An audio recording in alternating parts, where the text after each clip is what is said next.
The leaders of a church in Tennessee have taken an unusual step in a conflict with the local sheriff. So they filed a civil lawsuit demanding $3 million. The story from our sister station's Haley Pitcher. The house of God should be a sanctified place, a sanctuary that you can come and worship freely. But this one's not anymore. Pastor Rick Miller and Deacon Daniel Pate filed suit against 6 members of the Carter County Sheriff's Department and Carter County itself on Tuesday night. In surveillance video shown to News Channel 11 from the day of the incident, 3 marked cars from the Sheriff's Department drive up to the church just before 11 a.m. service. Pate and his wife speak with an officer briefly. Pate and Miller say the Sheriff's Department was there on behalf of former members of the congregation who wanted to take control of the church. It's just wrong when the law comes and tries to let another group of people take your church. How would you feel if a group of people came to your home and said, we want your house? And they bring the law with them, and the law basically tells you, I'm going to escort you out of your house if they outvote you. And that's pretty much basically what it boils down to. The incident took place a couple of months after Old Horseshoe's former pastor resigned. Since the September 22nd visit, Miller says the Sheriff's Department has been mocking and intimidating the church, even allegedly freezing their bank account at one point. We called the bank about it. They said Carter County Sheriff's Department had locked our account. But they said that if the deacon and the pastor came, that they would unlock the account. We showed them ID. When we showed them our ID, they said, we can't unlock it. In other words, we weren't the right pastor and deacon. Miller says that the Carter County Sheriff's Department had no authority to be on the premises on September 22nd and violated their constitutional rights. It's not right. And these deputies should not be in this position. They should not work in a law authority situation when they break every law in the book and violate every constitutional right we have. And that he'll stand with his church throughout this hardship. It's home. It's home. I can't leave. God made it till we got to stay that day, and He'll continue continue for us to stay as long as we'll stand. All right, so we're going to go ahead and bring in Chief Legal Analyst Khalif Rhodes, a breakdown of that story there. So what do you make of this, and also how do we arrive at $3 million? I have no idea. I don't know what to make of a lot of this right now. So let's start with that. There's a couple things. This seems like it was a movie, you know, like a some type of, you know, espionage film. It was a lot of different emotions when I read the complaint. So I'll start with the first part.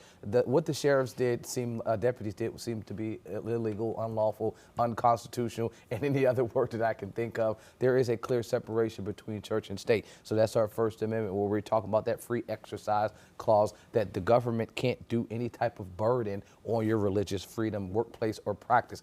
So I think that's a first option that you'd have. A second option is this church autonomy doctrine, and the complaint talks about that as well. We're talking about internal workings of a church election process, if that's what we're going to call it. You got former members that came in there that attempted to oust the current members. Well, there was a vote. There's case law going back to 1872 that talks about how a court cannot interfere with church governance, that it has to defer, the court has to defer to the church. And so the fact that you have government actors, the deputies that were here participating in this process, attempting to wait until other voters could come into the room to ensure that they could participate and vote these folks out, all of that seems to go against well-established doctrine. And then the last thing I say, well, how do you bring this type of claim? It's a 1983 claim. Anytime you have a government actor doing something that's in violation of federal and or state law, that's how you bring the claim against them. So I think this is pretty open and shut in terms of what happened. They got video evidence. They have them urinating on their property. So that's the repeated harassment aspect of the claim. The last part you mentioned about the $3 million, I have no idea where that number comes from. But I'm pretty sure they've got an attorney that has advised them on this is what we can get them to settle for. And that probably is just history of knowing and interacting with that jurisdiction.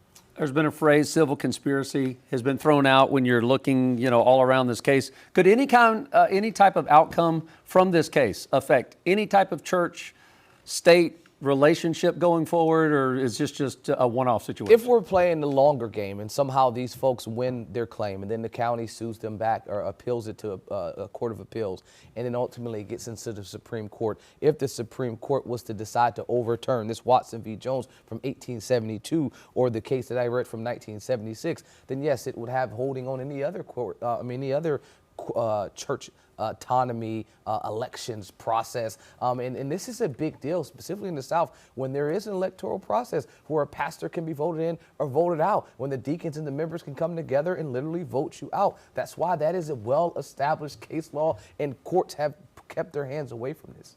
Khalif, sometimes you mentioned going after the bigger fish, right? Going after the sheriff's department, not just the sheriff. In this case, so would the sheriff's department or the town, city have any sort of saying, okay, this is an individual thing, he acted on his own, not in the capacity of sheriff? That's your argument, but they have the receipts for that as well. And so it's well-established practice that vicarious liability, that an employer can be held responsible for the work and the actions of an employee while in the course of their business. Well, these deputies showed up with their uniforms. 2 of the deputies said they were hired to be here. The other folks were asking, hey, we don't want to be here. We have nothing to do with this. That portion, that component of it, being in your uniform and having that color of law as if I'm working and acting as a deputy would be enough to hold them accountable. But to your point, the city, the town, and the department would say, hey, they were rogue. They were doing this on their own. Separate us from them for sure. Queen City News Plus. Just search Queen City News on your smart TV's app store.